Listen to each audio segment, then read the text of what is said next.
Bien, vamos con un concepto que suele caer en casi todos los exámenes. Se denomina cardinal de un conjunto. Inicialmente es muy sencillo.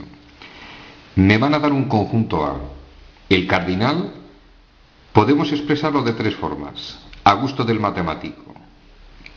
CARD y el nombre del conjunto generalmente se suele expresar entre paréntesis mediante unas barras, de la misma forma que expresamos el valor absoluto o con ese símbolo. En este vídeo vamos a ver qué es el cardinal y el cardinal de la unión. Pasamos a la siguiente lámina. Repito, concepto extraordinariamente sencillo. Cardinal de un conjunto es el número de elementos de dicho conjunto. Y alguno dirá, ¿es necesario un vídeo para explicar esta gilipollez? Pues sí. Vamos a ver porque el concepto de cardinal es sencillo, pero no es tan sencillo el cardinal de la unión, cardinal de la intersección y cardinal de la diferencia. Concepto de cardinal. Me dan el conjunto A. Analizo. Es evidente, si expreso el cardinal de esta forma, cardinal del conjunto A, evitemos lesiones, 1, 2, 3, 4, 5 elementos. Pasamos al segundo ejemplo. Cardinal de este nuevo conjunto A. El número de elementos, 3 elementos. Es decir, el concepto de cardinal no puede ser más sencillo. La dificultad viene cuando hablamos del cardinal de la unión de conjuntos. Nos va a parecer una fórmula bastante desagradable, que dice, el cardinal de la unión de dos conjuntos es igual al cardinal del primer conjunto más cardinal del segundo conjunto menos el cardinal de la intersección de dichos conjuntos. Vamos a recordar un detalle, que la palabra cardinal significa número de elementos. Vamos a intentar entender esta fórmula, muy sencilla de deducir si analizamos. Mirad, primero un detalle. Cuando nosotros hablamos de la unión, el concepto de unión intuitivamente nos viene al cerebro juntar, y en términos matemáticos no es del todo cierto. Es decir, unir en términos matemáticos no es exactamente juntar, es juntar pero no repetir los elementos comunes, y ese detalle hace que el cardinal no sea tan sencillo. Es decir, si yo os dijera, Juanito tiene 5 caramelos y Pepito tiene 5 caramelos, ¿cuántos caramelos tienen entre Juanito y Pepito? Muy bien, 10 caramelos.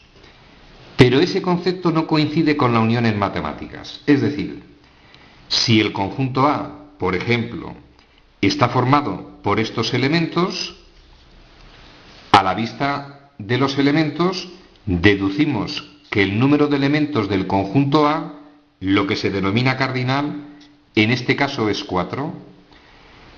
Conjunto B formado por estos elementos. A la vista de los elementos, el cardinal del conjunto B, 4 elementos. Pero si junto A y B, no voy a obtener 8 elementos. Motivo. Porque en matemáticas la unión, vuelvo a repetir, consiste en juntar los elementos del conjunto A con los elementos del conjunto B, pero los repetidos se expresan una sola vez.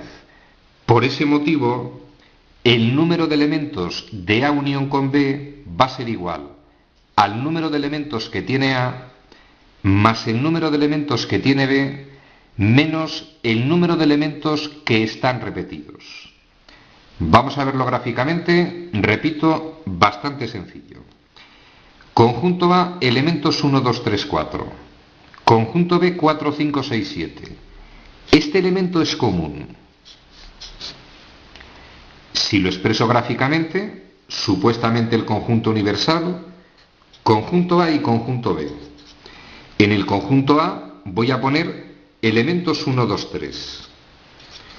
El elemento 4, que es común a los dos, se pone en la intersección. Y restantes elementos del conjunto B, 5, 6 y 7. Si nosotros efectuásemos A unión con B, va a ser igual a todos los elementos que tiene A junto con los que tiene B, pero los repetidos una sola vez. Estaría formado por el 1, 2, 3, 4, 5, 6 y 7. Y es evidente que A unión con B, el número de elementos de la unión es 1, 2, 3, 4, 5, 6 y 7. Sin embargo, si juntara los elementos de A, que tiene 4, con los elementos de B, que también tiene 4, podríamos pensar que el resultado en este caso es 8. Resumen al contenido del vídeo. El cardinal o número de elementos que se obtienen al unir dos conjuntos se puede aplicar si 1, 3 conjuntos, 4, etcétera, etcétera. Nosotros solamente lo vamos a aplicar para dos conjuntos. El número de elementos de la unión de dos conjuntos es el número de elementos del primer conjunto A, se expresa de esta forma, cardinal de A, más el número de elementos del segundo conjunto denominado cardinal de B, menos la parte importantísima, el número de elementos que hay en la intersección. Porque, repito, el concepto de unión en matemáticas no coincide con el concepto que nosotros tenemos de unión. Debemos excluir los elementos que se repiten en los dos conjuntos. Vamos a hacer ejercicios para hallar cardinales de uniones de distintos conjuntos. Y alguien ha de entender de forma inmediata que si los conjuntos en cuestión A y B no tuviesen ningún elemento en común, en términos matemáticos, si no tienen elementos en común, se llaman disjuntos. Su intersección es el vacío. Si en vez de tratarse de estos conjuntos, este es el conjunto A y este es el conjunto B, al hacer la unión, en este caso sí, como la intersección es el conjunto vacío, no tienen elementos en común, en este caso sí sería el cardinal o número de elementos de A unión con B, en este caso solo coincidirá con el número de elementos de A más el número de elementos de B. Pero, fórmula para todos los casos del mundo, tengan o no elementos en común, esa es la fórmula que debemos aplicar. Si los conjuntos fueran disjuntos, no tienen nada en común, el cardinal de la intersección vale 0, lógicamente la fórmula se transformaría en esa expresión. Tema concluido.